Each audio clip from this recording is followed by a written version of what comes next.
بسم اللہ الرحمن الرحیم۔ جو ہم نے سلسلہ احادیث موضوعہ شروع کر رکھا ہے اس میں سے آج جس روایت پر بات ہوگی وہ ہے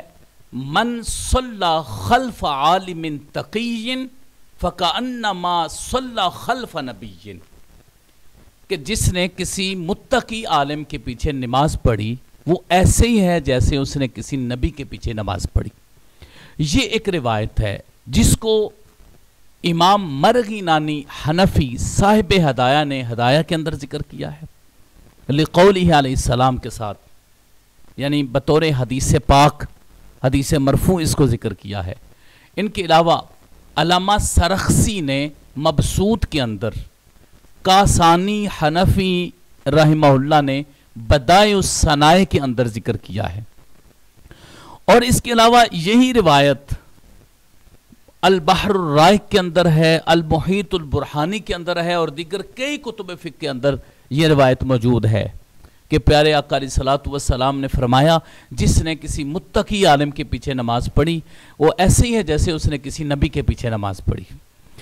اب ہم نے یہ سمجھنا ہے کہ یہ جو روایت فقہائے ذی احتشام نے اپنی کتابوں کے اندر ذکر کی ہے، اس روایت کی حیثیت کیا ہے، فنی حیثیت کیا ہے اس روایت کی، اس پر ہم بات کریں گے۔ سب سے پہلے یہ بات یاد رکھیں کہ یہ روایت کتب حدیث کے اندر محدثین کرام نے اس کو روایت نہیں کیا، اور اس کی سند پر ابھی تک کوئی واقفیت نہیں ہے، جس کی وجہ سے محدثین کرام نے اس کے لیے لم اجدہ کے لفظ بولے ہیں، لم اقف علیہ کے لفظ اس کے لیے استعمال کیے ہیں۔ یعنی مطلب یہ ہے کہ اس حدیث کی سند جو ہے وہ معروف کتب حدیث کے اندر نہیں ملتی، جس کی وجہ سے انہوں نے یہ حکم لگایا ہے۔ اب رہی یہ بات کہ جن فقہائے کرام نے، ظاہر عظیم فقہا میں ان فقہائے کرام کا شمار ہوتا ہے، صاحب ہدایہ ہیں، مدارس کے اندر یہ کتاب ہدایہ پڑھائی جاتی ہے، البحر الرائق کے اندر ہے، اور المبسوط، یہ بنیادی کتب ہیں جن کے اندر یہ روایت موجود ہے اور بطور حدیث اس کو ذکر کیا گیا ہے۔ تو اب اس حوالے سے کیا کہا جائے گا کہ فقہائے کرام نے تو اس کو بطور حدیث ذکر کیا ہے، تو یہ بات ذہن میں رکھیے گا کہ فقہائے اسلام جب بھی کوئی مسئلے کا استنباط کرتے ہیں، جن کتب کا میں نے ذکر کیا ہے انہی کے حوالے سے بات کر لیتے ہیں۔ یہ فقہائے اسلام متن کو لے کر آتے ہیں، سند پر چونکہ کلام کرنا محدثین کرام کا علیحدہ سے ایک فنی حیثیت رکھتا ہے، اور یہاں چونکہ متن مطلوب ہوتا ہے اس لیے فقہائے اسلام جو ہیں وہ متن کا ذکر کرتے ہیں اور سند کے اوپر اس قدر زیادہ بحث نہیں کرتے۔ لیکن اب سوال یہ آیا کہ کیا فقہائے کرام نے ایسی حدیث کا ذکر کر دیا جس کی سند ہی کہیں نہیں ملتی؟ محدثین کرام فرماتے ہیں لم اقف علیہ، یا فرماتے ہیں لم اجدہ، تو پھر انہوں نے جو یہ حدیث لی ہے اس کے بارے میں کیا کہا جائے گا؟ تو یہ بات ذہن میں رکھیے کہ ایک تو ہم نے کہا کہ وہ متن کو لیتے ہیں اور متن سے استدلال کرتے ہیں، سند کے اوپر کلام کرنا محدثین کرام کا کام ہے، اس میں کوئی شک نہیں کہ جو فقہائے اسلام ہیں وہ بھی علم حدیث کو جاننے والے ہوتے ہیں۔ اور اس کے علاوہ جو ان فقہائے کرام نے اس روایت کو لیا ہے، اصل اس کی بنیاد کیا ہو سکتی ہے؟ تو اس کی اصل بنیاد یقیناً ایسی ہوتی ہے کہ جب کوئی فقیہ کسی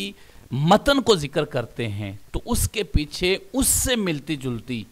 کوئی اور حدیث ہوتی ہے، یا کوئی اور کوئی بھی اس طرح کا فرمان موجود ہوتا ہے جو اس فرمان کے ساتھ کچھ نہ کچھ ملتا جلتا ہوتا ہے، کیونکہ یہاں مقصود ہے عالم کی شان اور عالم کو مصلی امامت پر کھڑا کرنا، یہ مقصود ہے۔ تو اس کو سامنے رکھتے ہوئے پھر وہ کوئی نہ کوئی متن لے کے آتے ہیں اور اس کو کوئی نہ کوئی روایت سپورٹ کر رہی ہوتی ہے۔ اس میں ہم فقہائے کرام پر کوئی ایسا اعتراض نہیں اٹھائیں گے کہ ہم کہیں گے کہ انہوں نے اس طرح کیوں کیا ہے، اس کی وجہ آگے آتی ہے، اس پر میں دلائل پیش کرتا ہوں۔ سب سے پہلے تو اس روایت سے متعلق جو فقہائے احناف ہیں ان کی کیا رائے ہے، کیا ان کے نزدیک یہ روایت ثابت ہے کہ نہیں ہے، یا اس روایت سے متعلق وہ کیا کہتے ہیں، اس پر سب سے پہلے ہم بات کریں گے۔ تو یہ بات یاد رکھیے گا، سب سے پہلے علامہ عینی رحمہ اللہ کا قول میں آپ کے سامنے رکھوں گا۔ علامہ بدر الدین عینی رحمہ اللہ نے البنایہ فی شرح الہدایہ کے اندر یہ قول ذکر کیا ہے، فرمایا ھذا الحدیث غریب لیس فی کتب الحدیث لیکن روت طبرانی ما فی معناہ من حدیث قال رسول اللہ صلی اللہ علیہ وسلم ان سرکم ان تقبل صلاتکم فلیؤمکم علماؤکم۔ فرماتے ہیں کہ یہ حدیث غریب ہے اور کتب حدیث کے اندر یہ موجود نہیں ہے۔ یہ علامہ بدر الدین عینی رحمہ اللہ نے فرمایا ہے، کتب حدیث کے اندر موجود نہیں ہے، لیکن اس کا ایک مانن ایک روایت دوسری ملتی ہے کہ رسول اللہ صلی اللہ علیہ وآلہ وسلم نے فرمایا ان سرکم ان تقبل صلاتکم، اگر تمہیں اچھا لگے، تم اس بات میں خوش ہو کہ تمہاری نمازیں قبول کی جائیں، فَلْيَؤُمُّكُمْ عُلَمَاؤُكُمْ، تو تمہاری امامت تمہارے علماء کروائیں۔ اب اس کو انہوں نے مانن روایت کو ذکر کر دیا ہے، لیکن علامہ بدر الدین عینی رحمہ اللہ نے یہ فرمایا کہ یہ جو حدیث ہے یہ کتب حدیث کے اندر موجود نہیں ہے۔ یہ علامہ بدر الدین عینی رحمہ اللہ نے فرمایا۔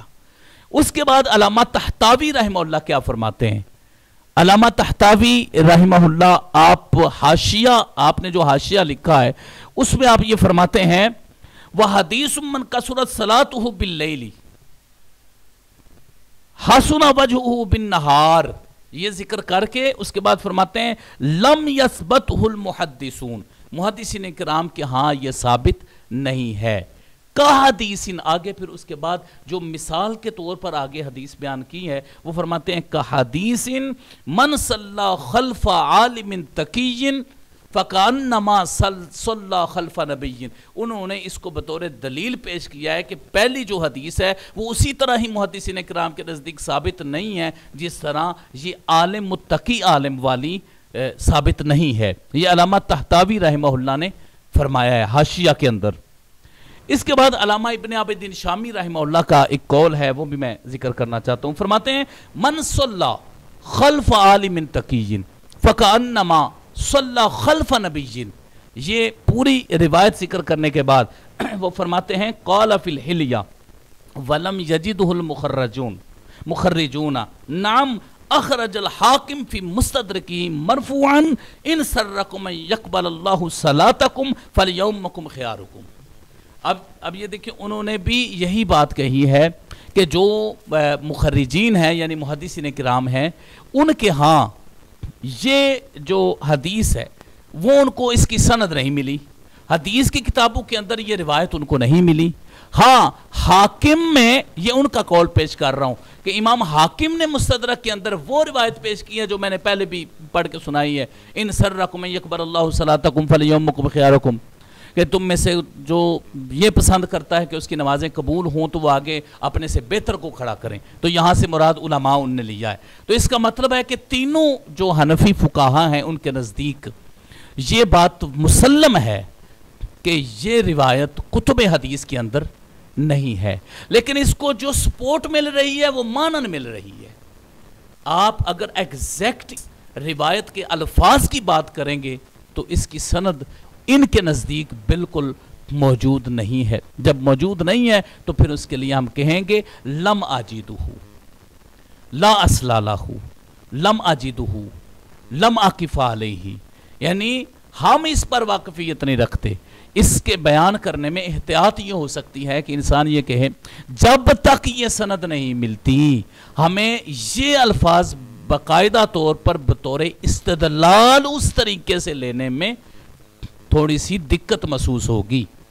اب یہ ایک علیحدہ بات ہے کہ وہ جن فقہاء کرام نے ذکر کیا ہے ان کو اس کی سند ملی تھی یا نہیں ملی تھی، لیکن اسی وقت کے ہی فقہاء کرام اور اسی وقت کے ہی محدثین کرام انہوں نے یہ فرمایا ہے کہ اس کی جو اصل ہے وہ ہم نے نہیں پائی۔ تو اگر قدیم فقہاء کرام ہیں ان کے نزدیک اس کی سند کوئی ایسی ہوگی، اگر انہوں نے کوئی ذکر کیا ہوگا، بہرکیف اس وقت ذخیرہ حدیث کے اندر محدثین کرام اور فقہاء کرام کے نزدیک اس کی کوئی سند موجود نہیں ہے اس متن کی، لہٰذا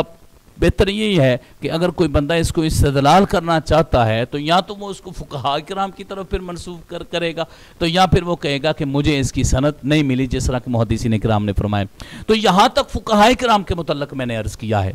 اب محدثین کرام اس کے بارے میں کیا فرماتے ہیں، ان کے چند ایک اقوال ہم پیش کرتے ہیں۔ ہدایہ کی تخریج الدرایہ میں علامہ ابن حجر اسقلانی رحمہ اللہ نے کیا فرمایا ہے۔ علامہ ابن حجر اسقلانی فرماتے ہیں لم اجدہ، میں نے اس کو نہیں پایا، مجھے یہ حدیث نہیں ملی، ذخیرہ حدیث کے اندر، کتب حدیث کے اندر مجھے یہ حدیث نہیں ملی۔ علامہ سخاوی رحمہ اللہ نے بڑا واضح الفاظ کے ساتھ،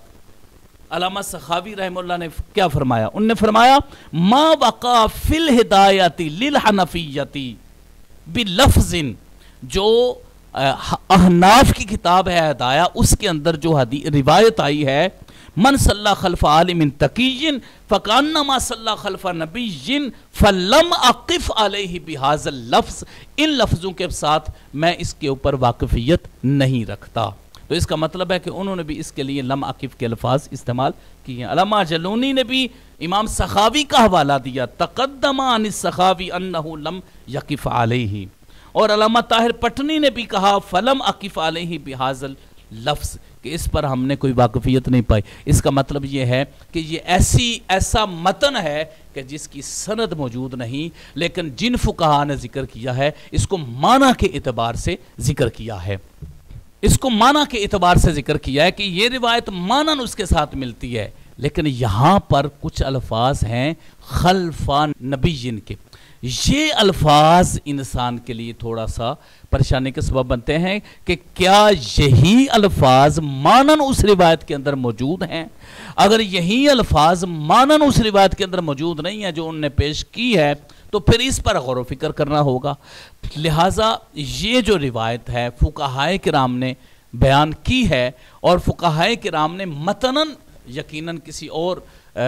حدیث سے جو ہے وہ اس کو لیا ہوتا ہے۔ لہٰذا بہتر یہ ہے کہ اس روایت کے ساتھ اگر دوسری روایت کی سپورٹ کو شامل کیا جائے اور اس کے متن کو عام طور پر استعمال کرنے کی بجائے دوسری روایت لی جائے جو سند کے ساتھ کتب حدیث کے اندر موجود ہے تو وہ زیادہ بہتر ہوگی۔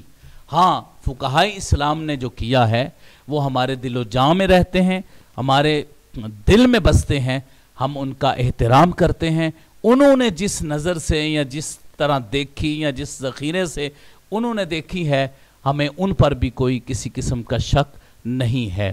لیکن محدثین کرام نے اس روایت کے بارے میں یہی فرمایا ہے لم اجدہ لم اقف۔ لہٰذا بہتر یہ ہے کہ آج جو ذخیرہ حدیث کے اندر ہمیں روایت مل رہی ہے، ہم اس روایت کو علماء کرام کی عظمت میں اور ان کی امامت سے متعلق اس کو بیان کریں۔ اللہ رب العزت ہمارے فقہائے اسلام کے درجات بلند فرمائیں، محدثین کرام کے درجات بلند فرمائے، اور ہمیں بھی ان کا خصوصی فیض نصیب فرمائیں۔ آمین یا رب العالمین۔ وصلی اللہ علی حبیبی سیدنا محمد وآلہ۔